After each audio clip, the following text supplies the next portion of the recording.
Fantastic. I think we're good. We're going. All right. Wonderful. Okay. Hey! Hey everyone, it is me, Danielle J. Mitchell, your up and coming queen of real estate. And I'm here for today's Tuesday tip at 2. All right, thank you so much for joining me. It is just fantastic. So I do want to first say thank you so much to those who were able to join this past Saturday. Woo! The home buying workshop was fantastic, a great success. And of course, that could not happen without, everyone participating. Thank you for your great feedback. So much. Listen, if you guys, those of you who did not sign up, were unable to make it, if you would like to, I just lost Instagram, don't know what happened there, but if you would like to, if you would like to get the replay, I did record it. I already, I didn't go live, but I did record it. But if you would like the replay, you can certainly just email me or no, comment below and just leave your email address. Of course, you can certainly DM me, direct message me, and I can get it, if you don't want everyone to see your email, I can certainly get it to you that way as well. Yeah, so just DM me or put it in the comments that you would like to get that information. Okay? All right. Fantastic. So, we're going to get started with, I lost Instagram. I don't know what happened. it just stopped. But we're going to get started with this week's Tuesday tip at 2. We're talking about saving, guys. One of the things that came up at the home buying workshop was, how much do I need to save? How much money do I need to save? And really, that depends on your price point, right?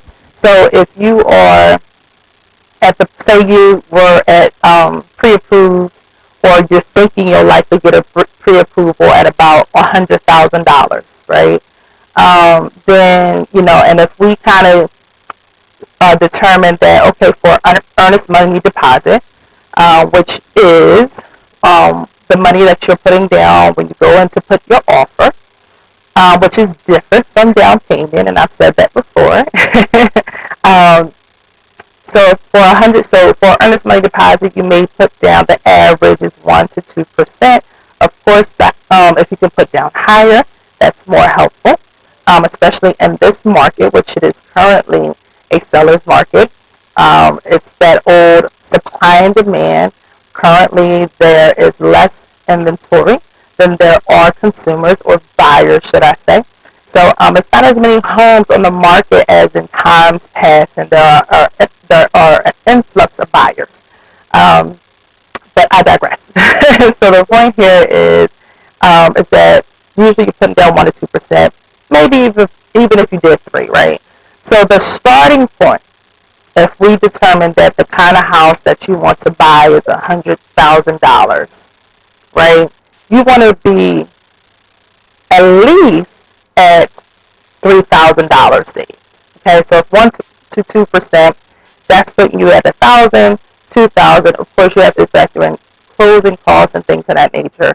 Even if you are getting some sort of grant, you still have to have some money to come to the table for the closing costs, even if you're getting seller's assists, right? So the starting point, this is just starting, okay? What do I need to save? You want to start with, all right, I'm probably going to at least need 3% of whatever kind of house I'm looking for. Now, of course, higher the house, the more money you're going to be saving, right? So if you're at a $200,000 house, right, we're going to take that up. And so you're going to be saving double that, right? you're going to be saving around maybe $6,000, $5,000. So you really, that's kind of the starting point to determine how much you need to save. Now, if you add on to that, okay, closing costs. A lot of times, closing costs can be, in my experience, I would say anywhere, a good gauge is anywhere between 7% to 10% of whatever the sell price is. 7 to 10%. So that's also a good gauge and determinant factor, right? Now, when you're talking 7 to 10%, now we're talking about 7% of 100,000 is definitely 7,000, right?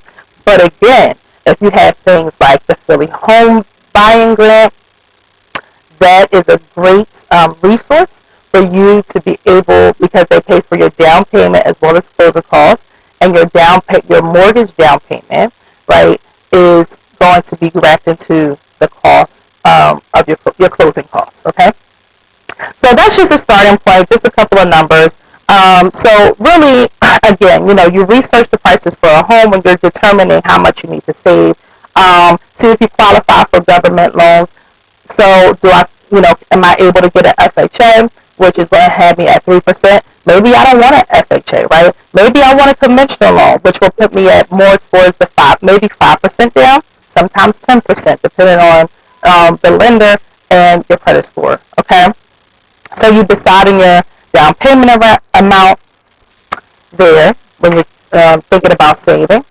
An idea as to where to put your money is you can put it into a high yielding savings account. High yielding savings account. Okay.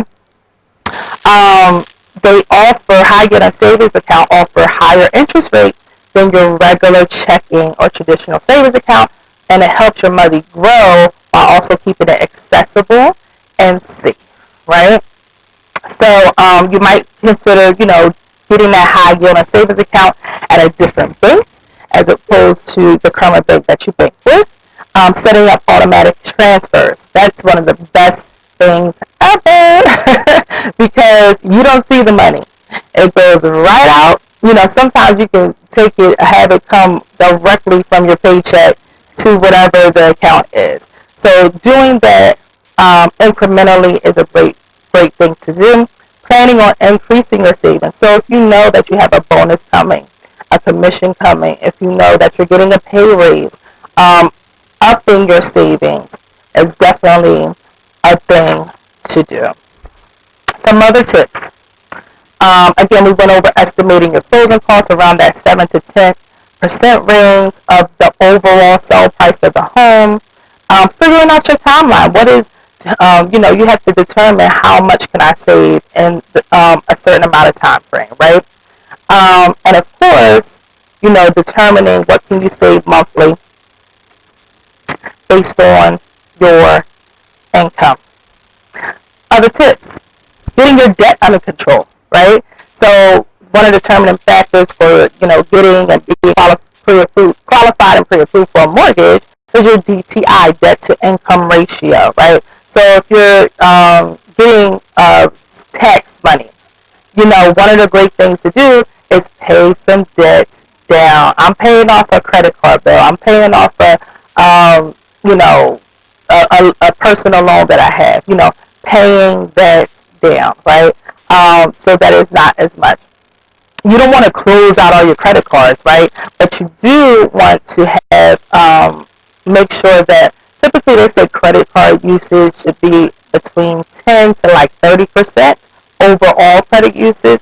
So if you're beyond that, right, especially if you're beyond 30%, you definitely want to pay that down, okay? Using technology to save sometimes is helpful. Different apps that are out there can help you save.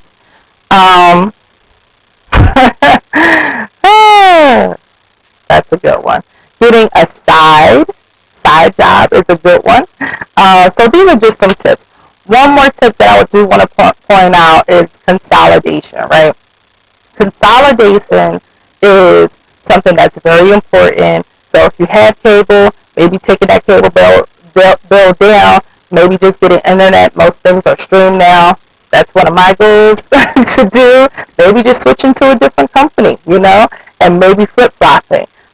See where you can cut, eating out less, maybe less Starbucks, Dunkin' Donuts, whatever your brand and choice. Maybe trying to do just things to be more conservative with your spending habits, okay? Well, that is all for today. I don't want to have this drawn out longer than it needs to be. I'm trying to stick back to my 10 minutes or less videos. But thank you so much again for joining me on this week's Tuesday Tip at 2. And it is me, your girl, Danielle J. Mitchell, your up-and-coming queen of real estate, djmrealty Co. And thank you so much again for sharing this, for liking this. Please, YouTubers, subscribe. Please, Facebookers, like and share and comment. I appreciate it so much. And remember, there's no place like home. There's no place like home buying. And I will see you guys soon. Be sure to remember that you can book a consultation with me at any time if you just go to bit.ly/DJM consult. Thank you so much again. And remember, there's no place like home, no place like home buying. Bye-bye.